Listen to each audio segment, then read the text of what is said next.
Hello students, मेरा नाम है डॉक्टर दिवाकर और आज हम पढ़ने वाले हैं ट्रांसपोर्ट ऑफ गैसेस। लेकिन ट्रांसपोर्ट ऑफ गैसेस पर आने से पहले थोड़ा सा इस चैप्टर का बैकग्राउंड जरूरी होता है। क्या आपको पता है कि रेस्पिरेशन और ब्रीदिंग में फर्क है? क्या आपको पता है कि हमारा जो रेस्पिरेटरी सिस्टम है वो इतना एफिशिएंट है कि ऑक्सीजन को वो सेल्स तक पहुंचा दे? किस लिए जरूरी है ऑक्सीजन? कहते हैं ना कि ऑक्सीजन जिंदा रहने के लिए जरूरी है। क्यों? तो थोड़ी से ये सारी बातें कर लेते हैं, फिर हम यहाँ पर आ पाएंगे और फिर हमारी जो अंडरस्टैंडिंग है वो बेटर वे में हो पाएगी।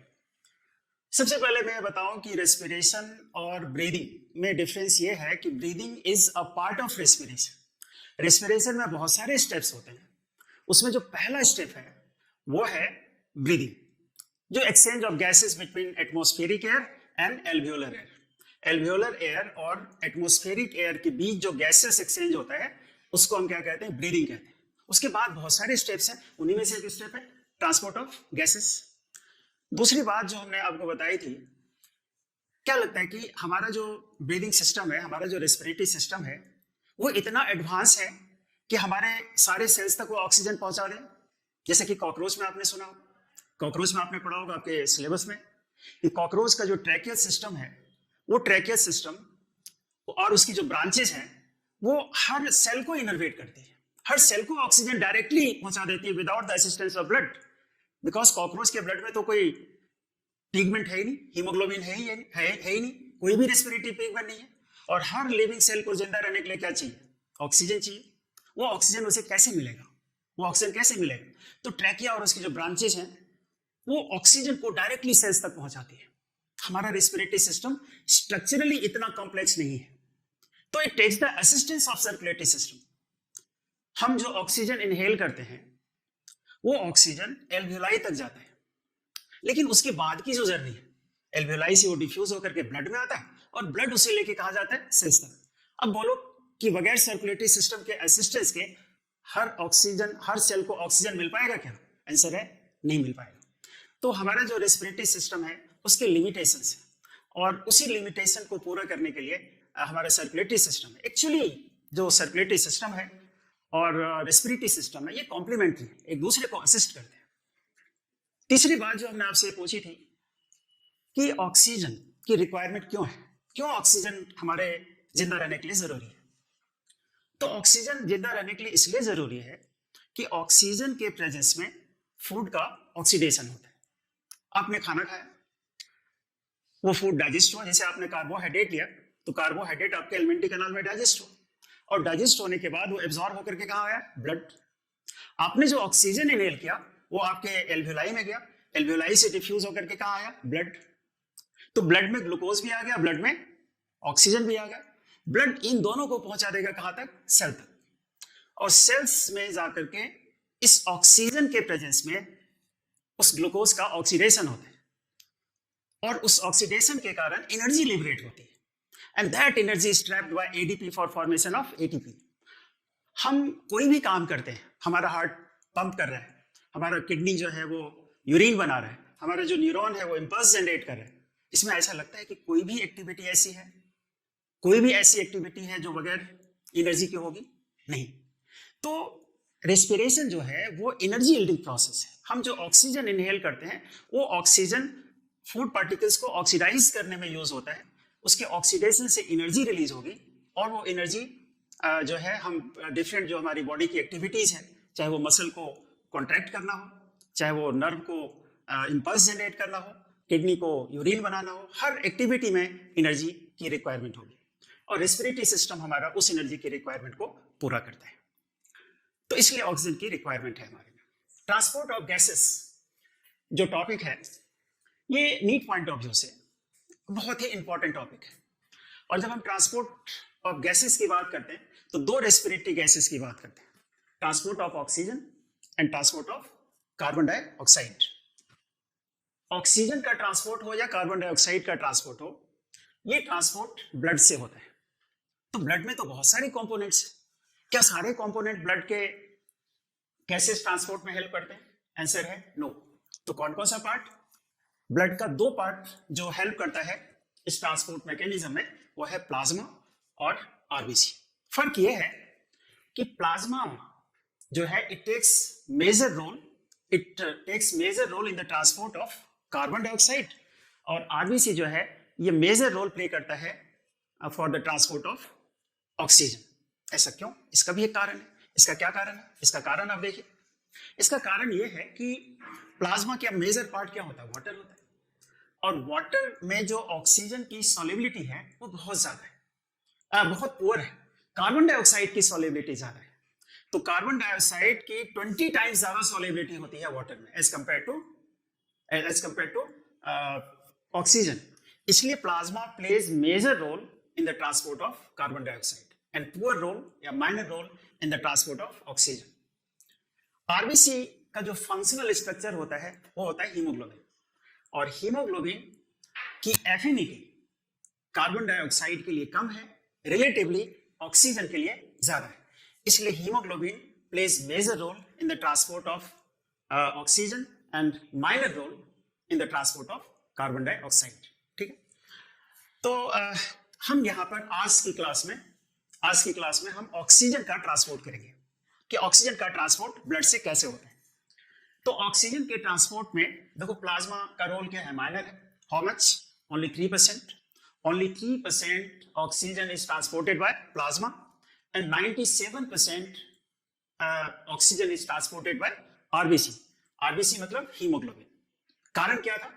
कारण यह है कि प्लाज्मा में ऑक्सीजन पुअरली सॉल्युबल है, और हीमोग्लोबिन की जो एफिनिटी है ऑक्सीजन के लिए वो ज्यादा है। तो इसलिए मोस्ट ऑफ द ऑक्सीजन का जो ट्रांसपोर्ट हमारे बॉडी में होता है वो होता है हीमोग्लोबिन। आपको पता है कि हीमोग्लोबिन को हम रेस्पिरेटरी पिगमेंट कहते हैं। क्यों कहते हैं रेस्पिरेटरी पिगमेंट?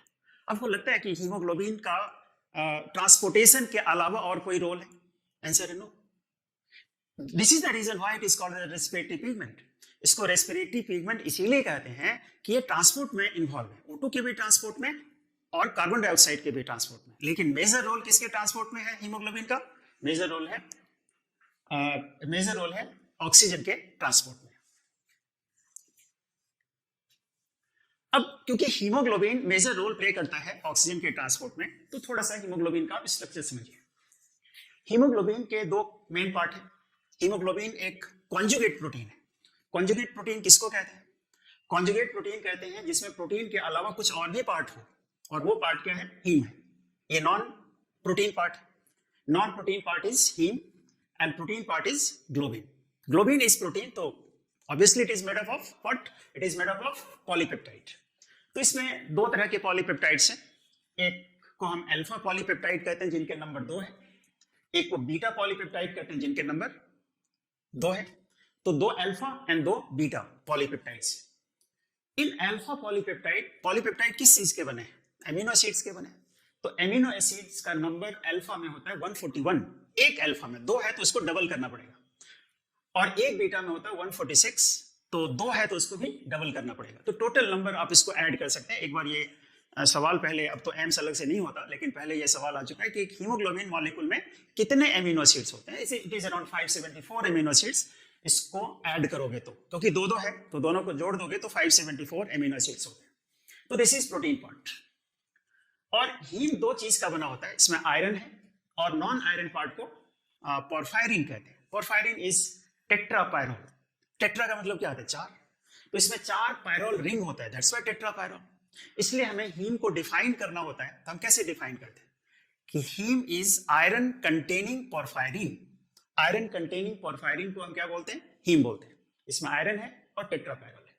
एक और चीज जो बहुत सारे बच्चों को पता नहीं होता वो ये कि हीमोग्लोबिन की बात जब हम करते हैं तो लोग ये समझते हैं कि एक हीम है और एक ग्लोबिन है। एक हीमोग्लोबिन में एक हीम नहीं होता। एक हीमोग्लोबिन में हीम का नंबर 4 होता है। और आपको लग रहा है कि ये 4 पॉलीपेप्टाइड क्यों है? ये 4 पॉलीपेप्टाइड और 4 हीम ये कोरस्पॉन्डिंग है। हीमोग्लोबिन के फॉर्मेशन में एक हीम एक पॉलीपेप्टाइड के साथ एसोसिएट होता है। And total number of polypeptides कितने हैं? 4 है। तो टोटल नंबर ऑफ पॉलीपेप्टाइड्स 4 है, तो हीम का नंबर भी 4 है। एक हीम एक पॉलीपेप्टाइड के साथ एसोसिएटेड है, तो 4 हीम कितने के साथ एसोसिएटेड होगा? 4 के साथ एसोसिएटेड होगा।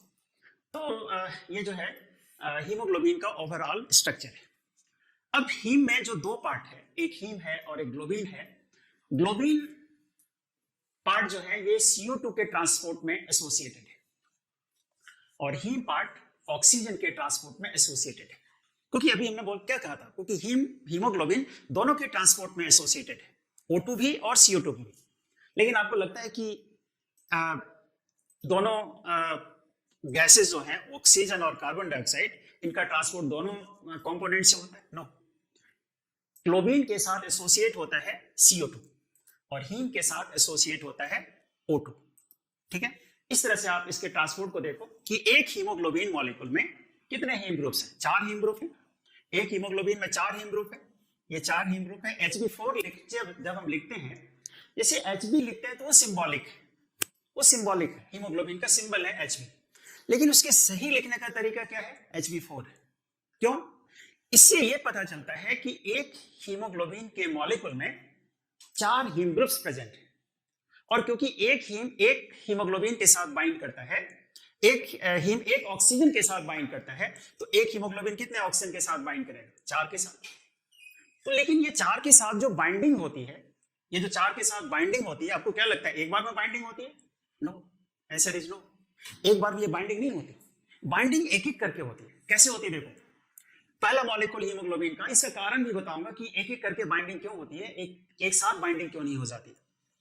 एक हीमोग्लोबिन मॉलिक्यूल है, पहले मॉलिक्यूल के साथ बाइंड हुआ, पहले ऑक्सीजन के साथ, तो क्या फॉर्मूला हो गया? Hb4O2। At this stage haemoglobin is 25% saturated with oxygen, क्योंकि एक हीमोग्लोबिन कितने ऑक्सीजन के साथ बाइंड करता है? 4 के साथ ही तो करता है। तो पहले के साथ कर लिया तो 25% सैचुरेट हो गया। अब जब पहले की बाइंडिंग हुई तो दूसरे के साथ बाइंडिंग होगी, जब दूसरे के साथ बाइंडिंग होगी तो वो 50% सैचुरेट हो गया। तीसरे के साथ बाइंडिंग हुई तो 75% सैचुरेट हो गया। चौथे के साथ बाइंडिंग हुई तो 100% सैचुरेट हो गया। अब लगता है कि अब ये हीमोग्लोबिन अगले ऑक्सीजन मॉलिक्यूल के साथ बाइंड करेगा? आंसर है नहीं, एक साथ नहीं करेगा, क्योंकि ये पूरी तरह से सैचुरेट हो गया है। और एक हीमोग्लोबिन में एक ही हीम ग्रुप होता है, एक हीमोग्लोबिन में 4 हीम ग्रुप होते हैं और चारों के साथ बाइंडिंग हो गई, और चारों के साथ बाइंडिंग हो गई तो अब ये फर्दर उसके साथ बाइंड नहीं करेगा। ये जो इफेक्ट है कि एक एक करके बाइंडिंग होती है, ये इफेक्ट कोऑपरेटिव इफेक्ट है। This question was also asked in the previously asked in the AIIMS exam कि which protein shows cooperative effect. इसमें साइटोक्रोम ऑप्शन में थे, उसमें मायोग्लोबिन ऑप्शन में थे, हीमोग्लोबिन ऑप्शन में थे। तो आंसर क्या होगा? आंसर होगा हीमोग्लोबिन। आंसर होगा haemoglobin. Haemoglobin cooperative effect show करते हैं। लेकिन सवाल उठता है ऐसा क्यों एक साथ चारों हीमोग्लोबिन के जो 4 हीम ग्रुप हैं वो चारों एक साथ बाइंडिंग क्यों नहीं कर लेते? वो इफेक्ट समझना जरा। जैसे ये मान लो कि ये हीमोग्लोबिन है ना, ये हीमोग्लोबिन है और इस पर ये हीम ग्रुप लगा हुआ है, ये हीम ग्रुप है, ठीक है, ये हीम ग्रुप है। ये पूरा हीमोग्लोबिन में ग्लोबुलर फॉर्म में होता है और ये इसका एक हीम ग्रुप होता है। ये हीमोग्लोबिन का कंडेंस्ड फॉर्म है। हीमोग्लोबिन 2 फॉर्म में होते हैं, ये हीमोग्लोबिन का कंडेंस्ड फॉर्म है। और जब हीमोग्लोबिन कंडेंस्ड फॉर्म में होता है तो इसके ऊपर सरफेस पर एक ही हीम ग्रुप प्रेजेंट होता है। अब इस पहले के साथ जब ऑक्सीजन की बाइंडिंग हो गई तो ये हीमोग्लोबिन थोड़ा रिलैक्स होगा, ये थोड़ा फैलेगा, और जब जैसे ही फैलेगा तो अंदर जो 3 था उनमें से एक और ऊपर आ जाएगा, एक हीम और ऊपर आ गया। फिर दूसरे की बाइंडिंग हुई, दूसरे की बाइंडिंग हुई, फिर तीसरा आएगा ऊपर, फिर तीसरे की बाइंडिंग होगी, फिर चौथा आएगा। इस तरह से बाइंडिंग होगी। मतलब एक की जब बाइंडिंग जब तक नहीं होगी, पहले की बाइंडिंग, दूसरा हीम ग्रुप सरफेस पर नहीं आएगा। तो एक की बाइंडिंग दूसरे के बाइंडिंग में क्या कर रहा है? हेल्प कर रहा है कि नहीं कर रहा है? तो इसी इफेक्ट को हम क्या कहते हैं? इसी इफेक्ट को हम कहते हैं cooperative effect. And cooperative effect is shown by haemoglobin. Haemoglobin एक ऐसा प्रोटीन है जो कोऑपरेटिव इफेक्ट शो करता है। यहां पर देखो, ये जो रिएक्शन हमने स्टेप में लिखा है, इस जो रिएक्शन है इसको हमने एक साथ लिखा है। ऊपर वाला जो रिएक्शन है, ये ऑक्सीजन का प्रेशर ज्यादा होगा तो होगा। इस रिएक्शन को हम कहेंगे एसोसिएशन। एसोसिएशन का मतलब क्या होता है कि when haemoglobin binds to oxygen to form oxyhaemoglobin, and that is formula of fully saturated oxyhaemoglobin Hb4O8। ये फुल्ली सैचुरेटेड है। तो फुल्ली सैचुरेटेड है, फुल सैचुरेशन कब होगा? जब ऑक्सीजन का प्रेशर ज्यादा होगा, और वो ज्यादा है कहाँ? एल्वियोलाई में। हम जो इनहेल करते हैं ऑक्सीजन, वो कहाँ जाता है? ऑक्सीजन कहाँ जाता है? एल्वियोलाई में जाता है। और एल्वियोलाई के कांटेक्ट में जो ब्लड है वो ब्लड डीऑक्सीजनेटेड ब्लड है। तो डीऑक्सीजनेटेड ब्लड का जो हीमोग्लोबिन है वो कंबाइन करेगा ऑक्सीजन के साथ और ऑक्सीजनेटेड ब्लड में कन्वर्ट हो जाएगा। ऑक्सीजनेटेड ब्लड में ऑक्सी हीमोग्लोबिन प्रेजेंट। तो हीमोग्लोबिन की जो बाइंडिंग होगी ऑक्सीजन के लिए, उसके लिए ऑक्सीजन का हाई प्रेशर होना जरूरी है। और ऑक्सीजन का हाई प्रेशर कहां पर है? एल्वियोलाई में। तो एल्वियोलाई में होता है क्या? एसोसिएशन। लेकिन ये रिएक्शन आप देख रहे हो कि उल्टा हो गया, ये दिखा रहा है डिसोसिएशन। ये रिएक्शन कहां पे होगा? ये रिएक्शन होगा टिश्यू में, ये रिएक्शन होगा एल्वियोलाई में, ये रिएक्शन होगा एल्वियोलाई में, ये रिएक्शन होगा टिश्यू में। टिश्यू में क्या होता है? ऑक्सीजन कम है रिलेटिव, तो कम ऑक्सीजन जहां पर होगा वहीं पर तो ऑक्सीजन की नीड है। तो ये जो कंपाउंड बना था Hb4O8 वो डिसोसिएट हो जाएगा, और डिसोसिएट होकर के क्या बनाएगा? डिसोसिएट होकर के ये ऑक्सीजन को फ्री कर देगा और हीमोग्लोबिन विल बी लिबरेटेड।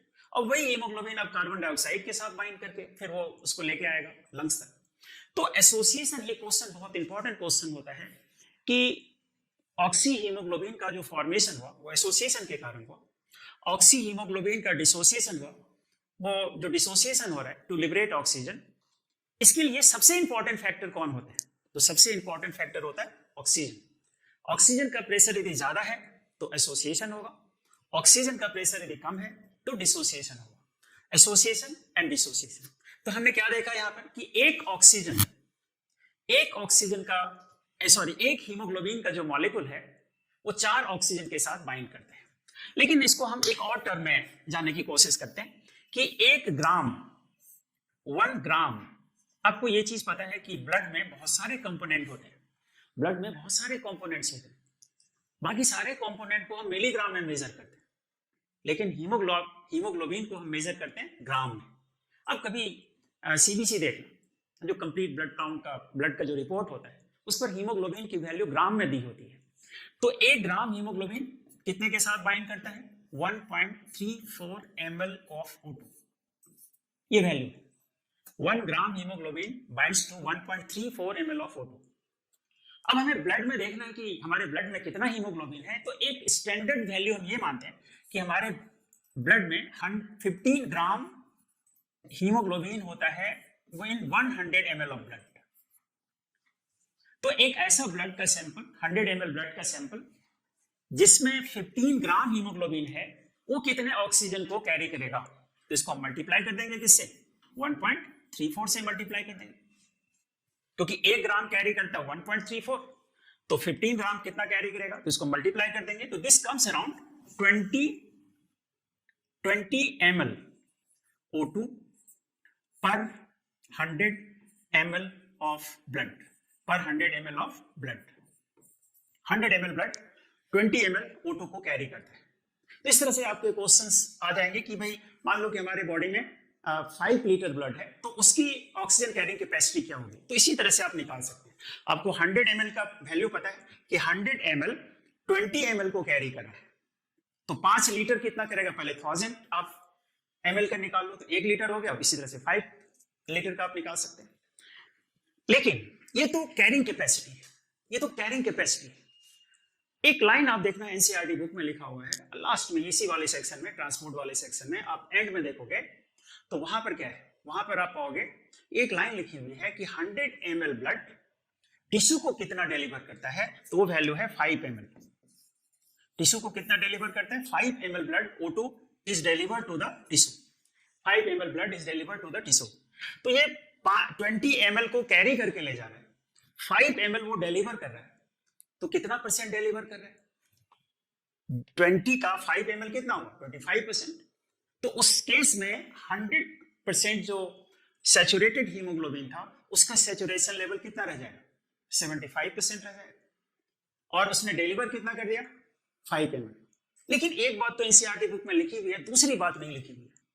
ये जो 5 ml वाली वैल्यू है, ये 5 ml वाली वैल्यू ये लिखी हुई है नॉर्मल कंडीशंस के लिए। लेकिन आप जब एक्टिविटी करते हैं, रनिंग कर रहे हो, जिमिंग कर रहे हो, आप एक्टिविटी कर रहे हो, तो आपको ऑक्सीजन की रिक्वायरमेंट बढ़ जाएगी ना। तो टिश्यू को तो उस समय ज्यादा ऑक्सीजन चाहिए, वो ऑक्सीजन उसे कैसे मिलेगा? तो एक्टिविटी के समय उल्टा हो जाता है, जब हम एक्टिविटी करते हैं तो 100 ml ब्लड 15 ml दे देता है टिश्यू को, तो कितना परसेंट दे रहा है? 75% दे रहा है। उस केस में इसका जो सेचुरेशन लेवल है कितना परसेंट का जाएगा? ब्लड का सेचुरेशन कितना रह जाएगा? सिर्फ 25%।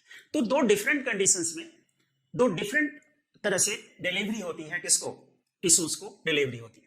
तो हमने इस स्लाइड में ये सारी बातें देखी कोऑपरेटिव इफेक्ट के बारे में। अब जो हीमोग्लोबिन का और ऑक्सीजन का जो रिलेशन है, वो रिलेशन हम इस कर्व से देख सकते हैं। ऑक्सी हीमोग्लोबिन डिसोसिएशन कर्व इसको कहते हैं, ऑक्सी हीमोग्लोबिन डिसोसिएशन कर्व। इस डिसोसिएशन कर्व में क्या देखते हैं? PO2 partial pressure of oxygen है, इस एक्सिस पर पार्शियल प्रेशर ऑफ ऑक्सीजन है, जिसको mmHg में हम ये वैल्यू लिखते हैं, और इस एक्सिस पर परसेंटेज ऑफ हीमोग्लोबिन है, परसेंटेज सैचुरेशन ऑफ हीमोग्लोबिन, इस पर है पार्शियल प्रेशर ऑफ ऑक्सीजन। तो ये ग्राफ हमें क्या दिखाता है? ये ग्राफ हमें ये दिखाता है कि जैसे जैसे पार्शियल प्रेशर हम बढ़ाएंगे, जैसे मान लो कि यहाँ पार्शियल प्रेशर कम है तो परसेंटेज सैचुरेशन ऑक्सीजन का भी क्या है? कम है। अब हमने पार्शियल प्रेशर बढ़ा दिया तो परसेंटेज सैचुरेशन भी क्या होगा? बढ़ जाएगा। तो एक समय आएगा और वो पार्शियल प्रेशर है 100 mmHg, तो 100 mmHg पर हीमोग्लोबिन बिकम्स फुल्ली सैचुरेटेड, तो मतलब 100% saturated. Haemoglobin becomes fully saturated at what partial pressure of oxygen? This is 100 mmHg partial pressure of oxygen. अब मान लो कि हमने पार्शियल प्रेशर को बढ़ा के 150 कर दिया। अब मान लो कि हमने पार्शियल प्रेशर को बढ़ा के 150 कर दिया, तो क्या लगता है कि इसका परसेंटेज सैचुरेशन बढ़ जाए? आंसर है नहीं, ऐसा नहीं होगा, क्योंकि 100 mmHg पर all the available hemoglobin is converted in the form of Hb4O8, इस फॉर्म में कन्वर्ट हो गया, Hb4O8 में कन्वर्ट हो गया। तो ये फुल्ली सैचुरेटेड हीमोग्लोबिन है, और फुल्ली सैचुरेटेड हीमोग्लोबिन हो गया तो आप कितना भी पार्शियल प्रेशर बढ़ा दो तो उसके सैचुरेशन लेवल पर कोई फर्क नहीं पड़ेगा। लेकिन जैसा कि हमने आपको अभी थोड़ी देर पहले बताया था और मैं दोबारा भी बता दूं कि एसोसिएशन होगा या डिसोसिएशन, दोनों होगा। ऑक्सी हीमोग्लोबिन बनेगा भी, ऑक्सी हीमोग्लोबिन ब्रेक भी होगा, टूटेगा भी। तो ऑक्सी हीमोग्लोबिन बनने के लिए भी आपसे ये सवाल है कि सबसे इंपॉर्टेंट प्रेशर कौन सा होता है? This is the most important pressure for, most important factor for association और डिसोसिएशन। तो answer is partial pressure of oxygen. ये दोनों टर्म में देखो, पार्शियल प्रेशर ऑक्सीजन का कम होगा, पार्शियल प्रेशर ऑक्सीजन का कम होगा तो क्या होगा? डिसोसिएशन होगा टिश्यू में, पार्शियल प्रेशर ऑक्सीजन का कम होता है, और यदि ज्यादा होगा तो एसोसिएशन होगा। लेकिन क्या अकेला फैक्टर है ऑक्सीजन जो एसोसिएशन या डिसोसिएशन को प्रमोट करता है? आंसर है नो, आंसर है नो। तो और कौन से फैक्टर हैं? ये सारे फैक्टर्स हैं, और ये रिलेटेड है। जहां पर ऑक्सीजन का प्रेशर कम होगा, जैसे कि टिश्यूज में, वहां पर CO2 ज्यादा है, और CO2 क्या होता है? CO2 एसिडिक होता है, तो CO2 एसिडिक है तो pH क्या होगा? कम होगा। एक और कंपाउंड होता है BPG, 1,3-bis-phosphoglycerate। You must be knowing this, intermediate of glycolytic pathway. तो how does BPG is related with the association और डिसोसिएशन प्रोसेस? अभी मैं कह रहा था कि हीमोग्लोबिन की एफिनिटी के बारे में। हीमोग्लोबिन की एफिनिटी सबसे ज्यादा कार्बन मोनोऑक्साइड के लिए है, दूसरे नंबर पर BPG के लिए है, तीसरे नंबर पर O2 के लिए है, और चौथे नंबर पर CO2 के लिए। ये this is decreasing affinity of haemoglobin for this substance. Haemoglobin की एफिनिटी इनके लिए देखो डिक्रीजिंग लेवल पर, सबसे ज्यादा कार्बन मोनोऑक्साइड के लिए, फिर BPG के लिए, फिर O2 के लिए, सबसे कम CO2 के लिए। तो टिश्यू में क्योंकि BPG ज्यादा है और BPG के लिए एफिनिटी ऑक्सीजन की एफिनिटी से ज्यादा है, तो this factor will promote dissociation. तो ऊपर जितने फैक्टर्स हैं वो डिसोसिएशन। एक फैक्टर और कह सकते हो, टेम्परेचर भी है, टेम्परेचर भी है। जहां पर ऑक्सीडेशन हो रहा है टिश्यू में, ऑब्वियसली टेम्परेचर वहां पर क्या होगा? ज्यादा होगा। जहां पर ऑक्सीडेशन, क्योंकि हीट जनरेट होगा और वहां के कारण वहां पर टेम्परेचर क्या होगा? ज्यादा होगा। तो these all factors helps in dissociation. But if you have to opt one factor, एक फैक्टर तुम्हें ऑप्ट करना हो कि which factor is most important for the association और डिसोसिएशन, तो दिस इज ऑक्सीजन। उसी तरह से एल्वेओलाई के लेवल पर जहां एसोसिएशन होता है, देखो O2 ज्यादा है, CO2 कम होगा, तो pH क्या हो जाएगा? ज्यादा हो जाएगा, BPG क्या होगा? कम होगा, और उसके रिस्पेक्ट में टेम्परेचर यहां पर क्या होगा? कम होगा। तो ये जो फैक्टर्स हैं, ये सारी बातें जो NCERT में लिखी है, हमने आपको डिस्कस करी, ये देखना, ये सारी बातें इस वाले चार्ट में जो एनसीईआरटी में बना हुआ है। और एक चीज और बताऊं कि जब आप एनसीईआरटी का टेक्स्ट पढ़ेंगे और उसमें जो पीछे क्वेश्चंस दे रखा है, उसमें एक क्वेश्चन में ये चीज मेंशन है, can you give any reason for the shape of the curve. इस तरह के कर्व को हम क्या बोलते हैं बच्चों? इस तरह के कर्व को हम कहते हैं सिग्मॉइड कर्व। सिग्मॉइड मतलब S like curve. S like curve को सिग्मॉइड कहते हैं। अब उन्होंने देखो क्वेश्चन तो दे रखा है सिग्मॉइड कर्व पर, लेकिन उसको उन्होंने एक्सप्लेन नहीं करा है। इसलिए एनसीईआरटी की कई चीजें जो होती है ना, वो हिडन होती है, वो दिखती नहीं है, लेकिन आपको उसे एक्सप्लेन करना पड़ेगा।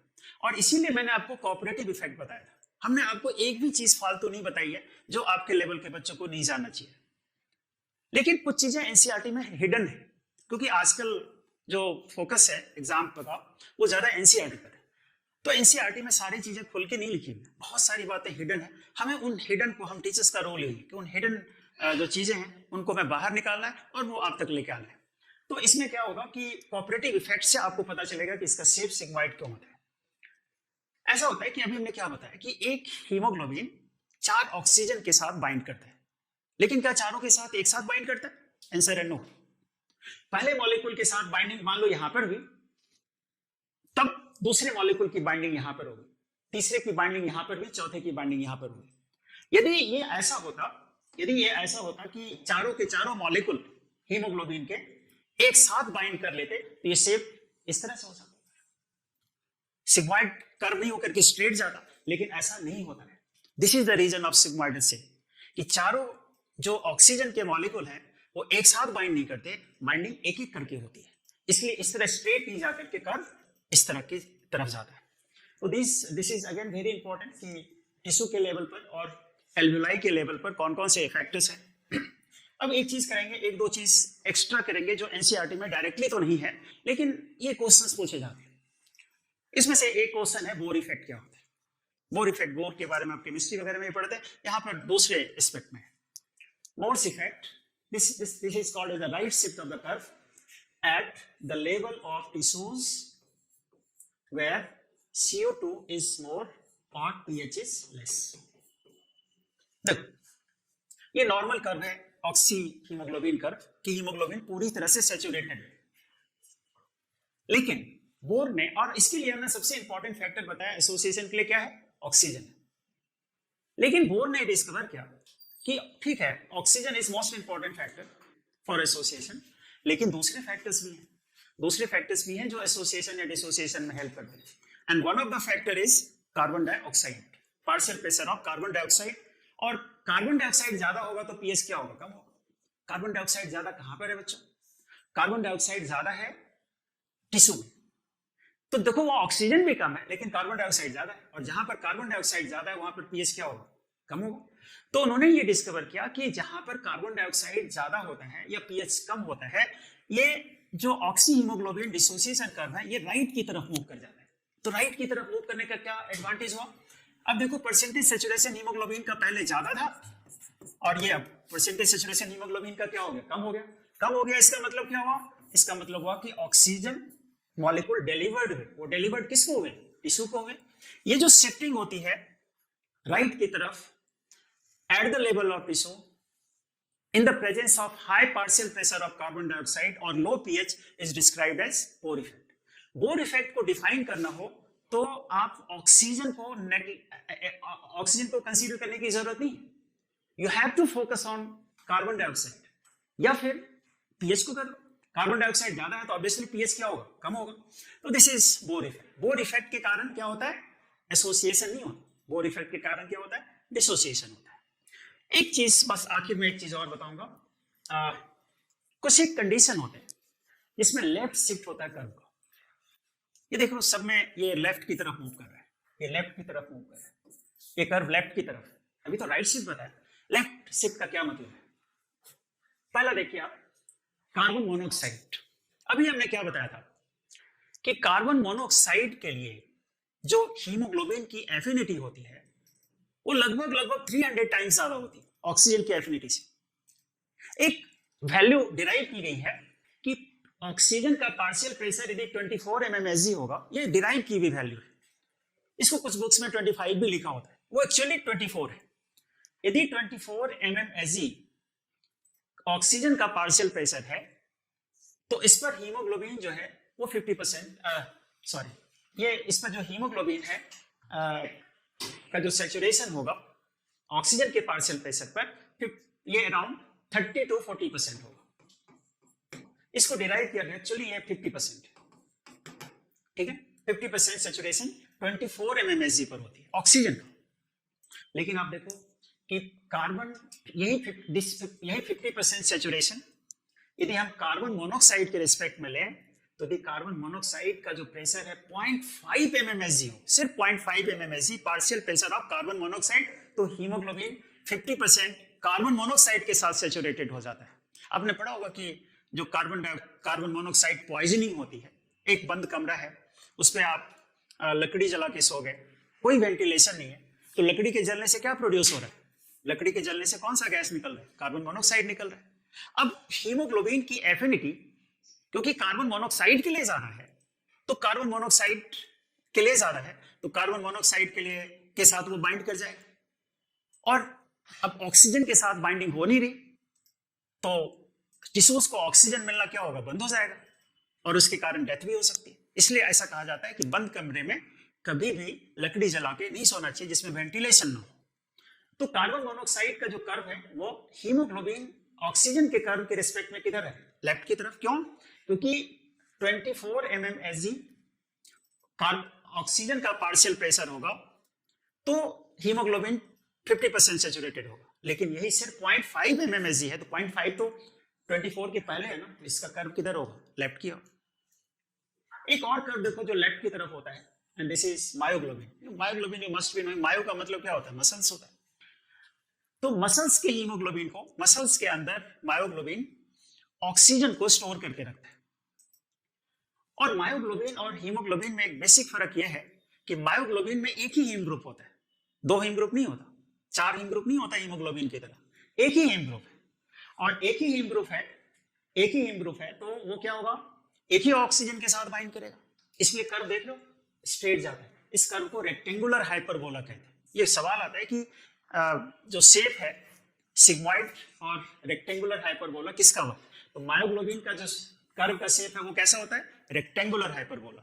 हीमोग्लोबिन का कर्व कैसा होता है? सिग्मॉइड। क्यों? क्योंकि इस तरह से एस लाइक शेप में, क्योंकि यहाँ पर हीमोग्लोबिन 4 ऑक्सीजन के साथ बाइंड करता है, 4 हीम ग्रुप है, यहाँ पर एक ही हीम ग्रुप है, तो एक के साथ बाइंडिंग होगी, तो इसके एक ही साथ बाइंडिंग होगी, तो कर्व किया जाएगा स्ट्रेट। इसलिए कर्व किधर की तरफ है? राइट की तरफ, लेफ्ट की तरफ है। और सबसे आखिर में HbF। अभी तक जिस हीमोग्लोबिन की हम बात कर रहे थे वो HbA था, एडल्ट हीमोग्लोबिन। ये HbF फीटस का हीमोग्लोबिन। फीटस का हीमोग्लोबिन और एडल्ट के हीमोग्लोबिन में एक तो स्ट्रक्चरल डिफरेंस होने के साथ साथ फंक्शनल डिफरेंस भी है। फीटस में ये हीमोग्लोबिन होता है, एडल्ट में नहीं होता। जैसे ही बच्चे का जन्म हुआ वैसे ही अब जो नया हीमोग्लोबिन बनेगा वो HbA बनेगा। लेकिन नेचर ने ऐसा अरेंजमेंट क्यों किया है? क्यों किया है कि फीटस की बॉडी में HbF बने? उसका कारण देखो कि HbF की जो एफिनिटी है वो HbA की एफिनिटी से ज्यादा होती है ऑक्सीजन के लिए। HbF की जो एफिनिटी है HbA की एफिनिटी से किसके लिए? ऑक्सीजन के लिए ज्यादा होती है। और इसका एक वैल्यू आप समझिए कि यदि 20 mmHg है पार्शियल प्रेशर ऑक्सीजन का, ऑक्सीजन का पार्शियल प्रेशर है 20 mmHg, तो 20 mmHg पर HbA इज 30 to 35% सेचुरेटेड। अभी हमने क्या किया था कि 24 mmHg पर कितना है? 50% सेचुरेटेड है। तो 24 mmHg पर 50% सेचुरेटेड है हीमोग्लोबिन ऑक्सीजन के साथ, तो 20 पर तो कम ही होगा, तो ये 30 to 35%। लेकिन सेम पार्शियल प्रेशर पर 20 mmHg पार्शियल प्रेशर पर HbF is how much saturated? 75% saturated. आप देख रहे हो कि इसका जो सेचुरेशन लेवल है ज्यादा हुआ है सेम पार्शियल प्रेशर पर। मतलब क्या हुआ? क्या कंक्लूजन आप डिराइव कर सकते हैं? आप कंक्लूजन ये डिराइव कर सकते हैं कि कम पार्शियल प्रेशर है तो कम पार्शियल प्रेशर पर जो एफिनिटी होगी हीमोग्लोबिन की HbF की, वो HbA की एफिनिटी से क्या होगी? ज्यादा होगी। और ये तुम कंक्लूड कर सकते हो कि फीटस का जो लंग्स है, फीटस का लंग्स तो फंक्शनल होता ही, वो तो जन्म के बाद फंक्शनल होता है। बच्चे का जब जन्म होता है बच्चा क्राई करता है, जब बच्चा क्राई करेगा तो उसी समय से उसका लंग्स फंक्शनल होना शुरू होता है। तो फीटस का लंग्स जब फंक्शनल नहीं है तो foetus is totally dependent on mother for oxygen requirement, तो उसके बॉडी में तो हाई प्रेशर कभी जनरेट ही नहीं हो सकता ना। तो देखो नेचर ने क्या अरेंजमेंट किया है, नेचर ने ये अरेंजमेंट किया है कि लो प्रेशर पर भी, जो लो प्रेशर है फीटस के बॉडी में ऑक्सीजन का, उस पर उन्होंने एक ऐसा एक हीमोग्लोबिन इवॉल्व किया है कि कम प्रेशर पर वो ज्यादा ऑक्सीजन के साथ बाइंड कर सके, और वो हीमोग्लोबिन क्या है, HbF। HbF की एबिलिटी होती है कि कम पार्शियल प्रेशर पर, जैसे 20 mmHg पार्शियल प्रेशर है, तो कम पार्शियल प्रेशर पर ये ज्यादा ऑक्सीजन के साथ बाइंड कर सकता है। HbA सिर्फ 30 to 35% के साथ बाइंड करता था, ये कितने के साथ बाइंड कर रहा था, 75% के साथ कर रहा था। तो HbF, मायोग्लोबिन और कार्बन मोनोऑक्साइड, इन तीनों का जो कर्व है वो किधर की तरफ होता है, लेफ्ट की तरफ होता है। This is all about the transport of oxygen. आज के लेक्चर में हमने क्या पूरा किया, लेकिन ट्रांसपोर्ट पूरा नहीं हुआ है। ट्रांसपोर्ट के दो पार्ट, एक तो है ट्रांसपोर्ट ऑफ कार्बन डाइऑक्साइड, एक है ट्रांसपोर्ट ऑफ ऑक्सीजन। आज के लेक्चर में हमने क्या पूरा किया है, सिर्फ ऑक्सीजन का ट्रांसपोर्ट पूरा किया है। हमने बहुत एक्सटेंसिव लेक्चर को बनाने की कोशिश नहीं की है। जो चीज एनसीईआरटी में मेंशन है उसको थोड़ा सा हमने एक्सप्लेन अपने तरीके से किया है। सारी चीजें हैं, ये इस वाले स्लाइड को छोड़ दो खाली, जो हमने आपको एक्स्ट्रा पढ़ाया, इस पर रिलेटेड क्वेश्चंस क्योंकि आए हुए हैं पहले नीट एग्जाम में, इसलिए मैंने ये वाला पार्ट पढ़ाया। Thank you.